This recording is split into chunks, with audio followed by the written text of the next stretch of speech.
Welcome to Therapy Explained, where we explain, demystify, and destigmatize mental health and mental health treatment. My name is Deniss. I'm a licensed marriage and family therapist and your very own mental health cheerleader. Today, we're going to be talking about 5 conversations that you should be having with anyone that you are dating. A lot of the times when I'm working with patients, in relationships particularly, a lot of what I hear is, I don't know if it's okay for me to talk about some of these things because it might be too early. We just started dating. I don't want to scare this person away. But to that, I say, remember that we are establishing a dynamic with someone from the first interaction that we have with them. From the very beginning, based on our behaviors, we're teaching them what is okay and what isn't, and what our expectations are of the interactions moving forward. So a lot of these conversations are actually very crucial, but as a society, we've been taught you can't ask these questions, particularly if you are a woman, because then that means that you are needy and asking for too much, and all of a sudden you just are trying to get married to everyone you're dating, which is absolutely not the truth. If you are looking for marriage in a committed relationship, then these conversations are very important off the bat when you're starting to date someone. And if you're not looking for a committed relationship, these conversations are still very important so that we can build a more respectful, calm, and maybe even more happy space for dating. So let's go ahead and get started. The first of the conversations that you should be having very early on in your dating relationship is expectations. Really, being able to have a conversation about what you expect from this relationship is probably the first and most important conversation that you will have. What are you looking for, and what does that look like to you? When we say I'm looking for a committed relationship, what does that mean? What does that look like? Are you talking, you want to move in with someone at some point? You're looking for a committed relationship because you want to get married someday? Or are you looking for a committed relationship because you would really like companionship at this time? And then what does that actually mean? Are you spending a lot of time together? Are you expecting to kind of still keep your own side, your own life outside of the relationship? If you're not looking for something committed, what does that mean? What does it mean to be casual? What does it mean to just be dating? What are the expectations around it? Are we inviting each other to events? Are we just keeping the relationship kind of in a bubble and it's just you and me? And remember that none of these things are necessarily wrong. Whatever you want, whatever you're looking for is more than okay as long as it doesn't violate another person's boundaries, as long as it's not disrespectful. And that's why this conversation is so important, because if you've chosen what you want and you've decided what you want, then communicating that to the other person to see whether or not that's also what they want can help you rule out and help you keep from hurting someone else or being hurt by someone else. Love languages.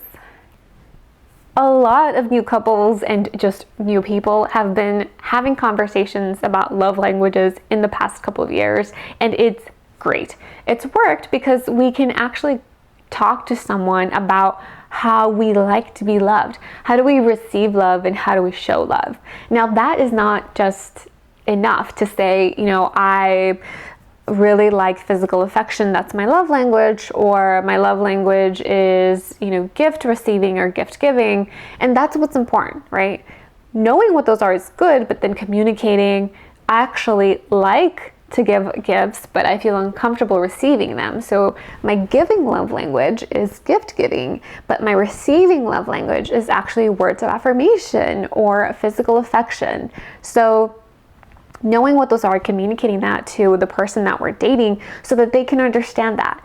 And if that person's love language, their receiving love language is not the same as your giving one, it's important for us to know that, right?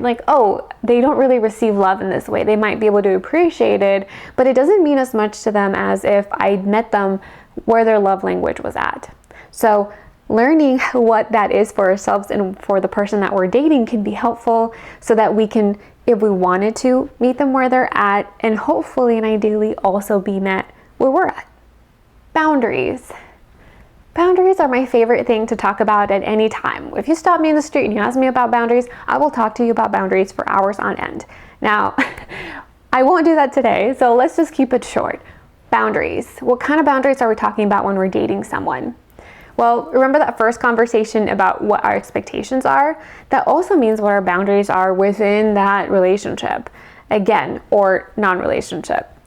What does that look like? If we are just casually dating, are we going to invite friends over? Are we going to expect that the other person will show up if we're having a hard time?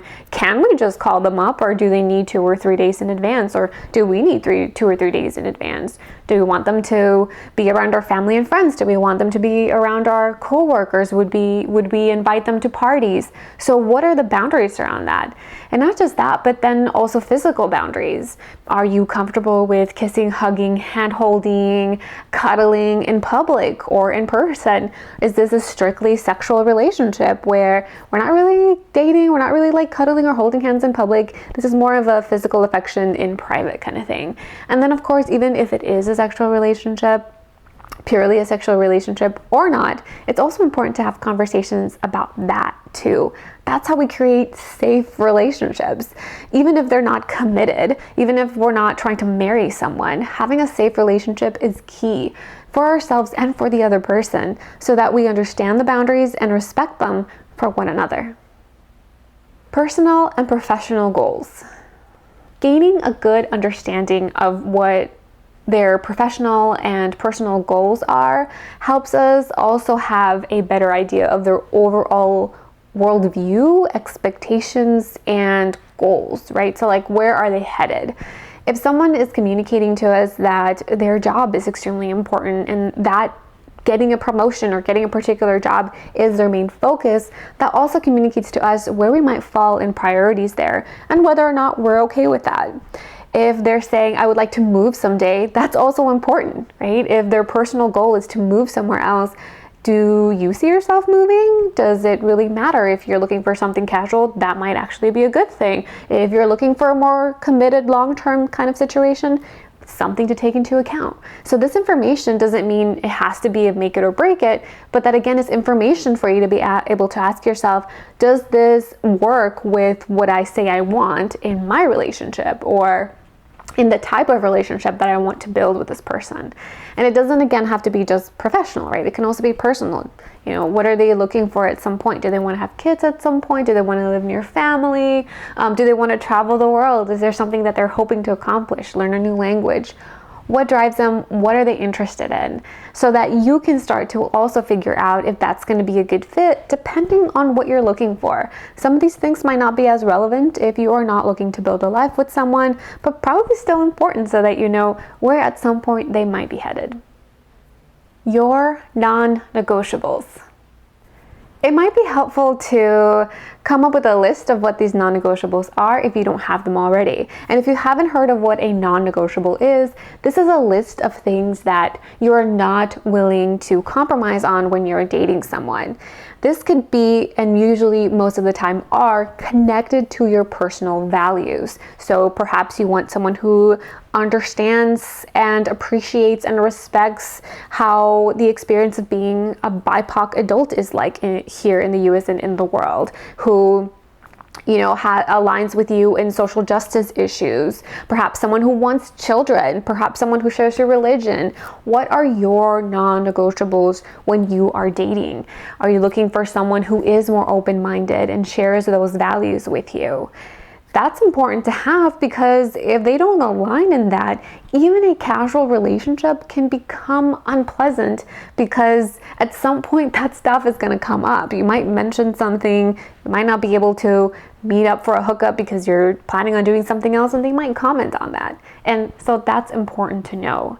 Do you align in that? And is that really going to affect the way that you two interact with one another?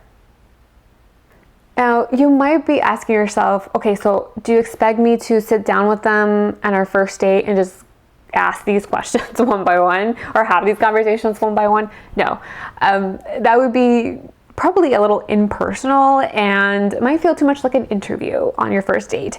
But these are still conversations that should come up at some point.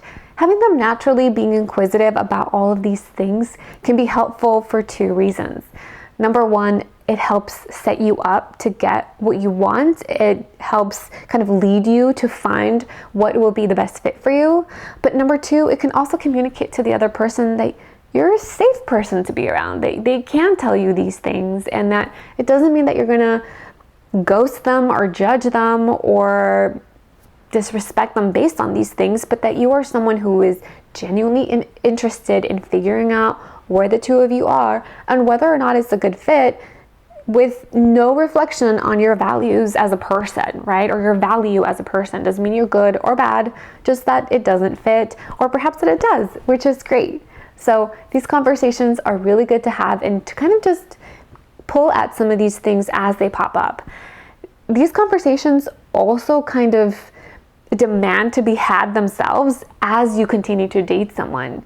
You might notice some tension, some discomfort, maybe even some disagreements and fights around certain things because you haven't had these conversations.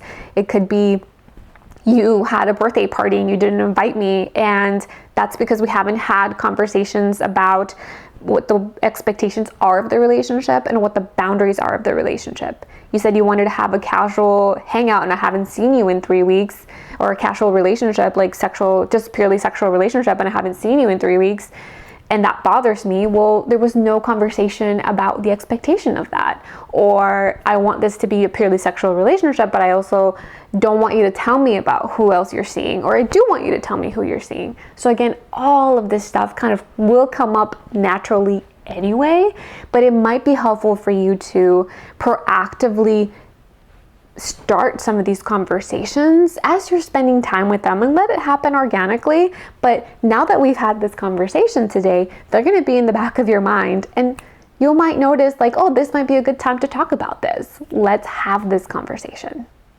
I hope today's video was helpful. You learned something and were able to take something with you.